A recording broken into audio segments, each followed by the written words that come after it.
Peter Piot and I'm from the London School of Hygiene and Tropical Medicine.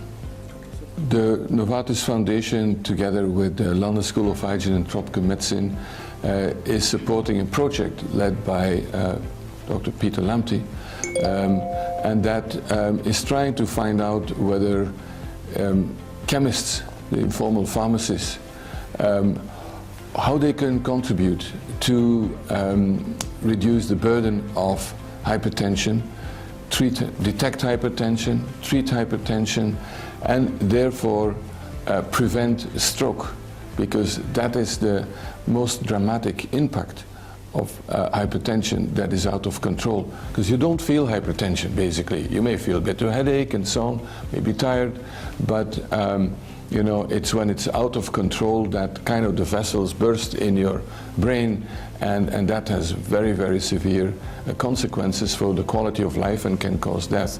And so it's trying to find out whether when you train chemists to take a blood pressure, make sure there's a, you know, that they can measure the blood pressure in where the people come, and then you know, talk to people, educate them, refer them, and make sure they're under treatment. And that is very innovative, because in today's world, people don't go in the first place to a formal health service. They go to a traditional practitioner, maybe. They go to whoever is there as the closest pharmacy.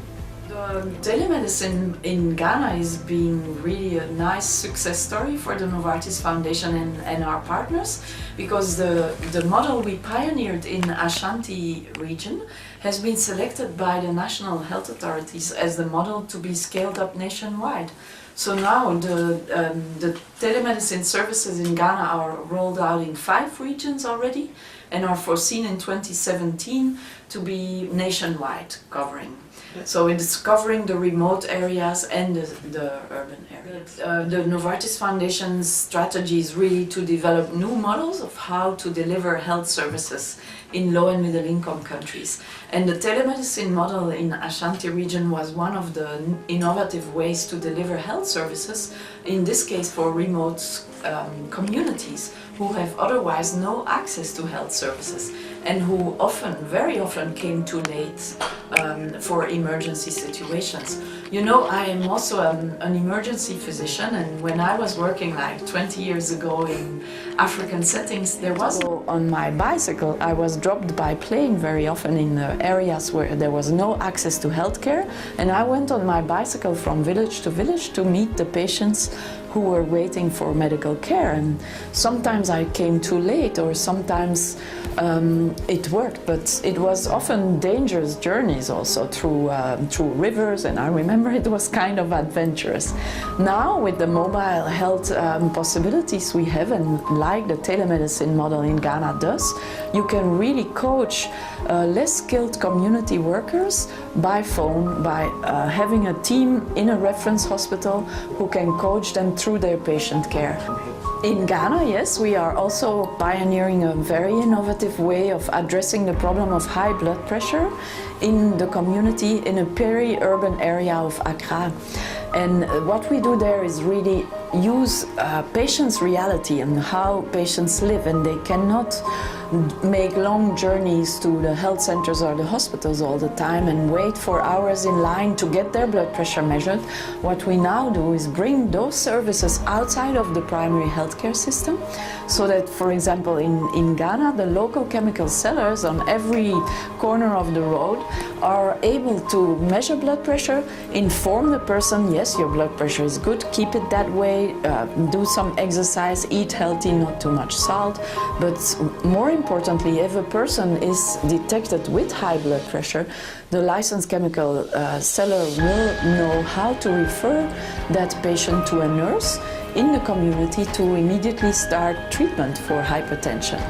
It's really a community-based way of addressing the problem of high blood pressure, which has become very, very frequent in Ghana. I think you have 1/4 of the whole population is hypertensive in Ghana nowadays, so it's a real major issue. It is a scary disease because on the one hand people don't know they have the disease. If you have high blood pressure you don't necessarily have any symptoms. Maybe you are a bit tired or you have a little headache, but not everybody has that. Most of the people don't have any symptoms. And secondly, you can suddenly do an acute event like a stroke or a heart attack, which is then really compromising your quality of life, and potentially also you can fall suddenly dead because of high blood pressure, because your heart is failing or your stroke is too massive. And people don't connect strokes with high blood pressure in Ghana. What we experienced also is that people connect strokes, everybody knows it because most people have someone in the family who had experienced a stroke, unfortunately. But people don't connect it with the fact that they had high blood pressure for many years before. They connect it with a bad spirit, for example. And that is something we have to work on. So we are looking into possibilities to couple some emotional messages to that. Because we know that works. If you talk to the emotion of people that stroke, it's really changing your way of living. Afterwards you have to have care forever. You need help for everything you want to do. It is not a nice thing to have. So we have to make people not necessarily scared, but make them aware we can prevent that. Adherence to therapy is crucial if we want to be successful in preventing these strokes or infarctions. When you have hypertension, you need to continue your treatment forever. It's not that you are cured after 1 week of taking the medicine. You have to continue it for lifelong. And that is very difficult. But the adherence is something we can really work very well on with mobile health tools. We can send messages or voice messages to patients to explain, don't forget to take your medicine today, don't skip a day, you need to continue taking your medicine. And we also use a lot of examples that have worked for HIV and tuberculosis treatment before, which have been very successful. So we try to leverage those tools into the hypertension programs as well. So meaning the foundation has made everything possible to connect with the existing health system. Yes, this is one of the conditions before we start working somewhere, that we first have an agreement with the local health authorities that this is an intervention they want to be integrated in their health system. If that is not the case, then we know this program is doomed to fail, because it has to be in the hands of the local authorities. Local government has to have ownership from the beginning of a program, and that is when we get success stories like the telemedicine, and hopefully ComHIP as well, because I'm convinced now that it is very well integrated with the health system. If a patient needs a referral to the hospital, he will get it or she will get it from the community nurse, and the Ghana Health Services are 300% behind that.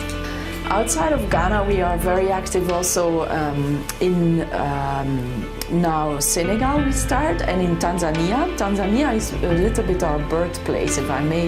You may have heard it in the dialogue event from our chairman. It's where everything started for the Novartis Foundation, but we are still very much established, but it was in the field of infectious diseases. For non-communicable diseases, we are in Vietnam, in Mongolia. Mongolia is has the highest cardiovascular mortality on Earth, so that is why we chose to go there and to also build innovative models to address the problem. And we are in Brazil. And next to the work on hypertension and cardiovascular, we also work on eliminating leprosy and malaria, and that is a little bit everywhere in the world, if you may.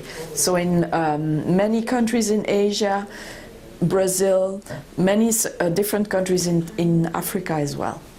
The core of the Novartis Foundation is really that we want to innovate the way health services are delivered so that they can have a transformational impact on the health of people.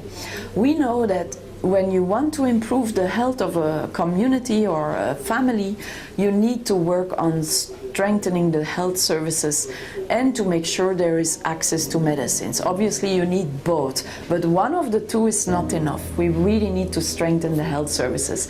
And we feel that is our role as the Novartis Foundation, where our company Novartis will do everything it can to make all the innovative medicines we have available for as many people as possible. The Novartis Foundation has a very complementary role to improve a health system's strength so that they can address the needs of populations in low and middle income countries. And that is the core of our work at the Novartis Foundation. People who don't have cardiovascular disease yet can do everything they can to avoid ever getting it. We have done a lot of progress in the prevention of cardiovascular disease with proper treatment of high blood pressure, proper treatment of diabetes, more physical exercise so that you don't become obese and have a problem with that as well, and eat less salt. These are all, and stop smoking, of course, I forgot that. But these are all interventions that are absolutely crucial at a level of people who don't have the disease yet. And these have made an enormous progress in high-income countries where cardiovascular mortality has been drastically reduced thanks to all this knowledge. So we have to be able to bring that also over to low and middle income countries, where the possibilities and the access for populations has not been the same yet, but the solutions are existing. So we have to make sure that they get access to those.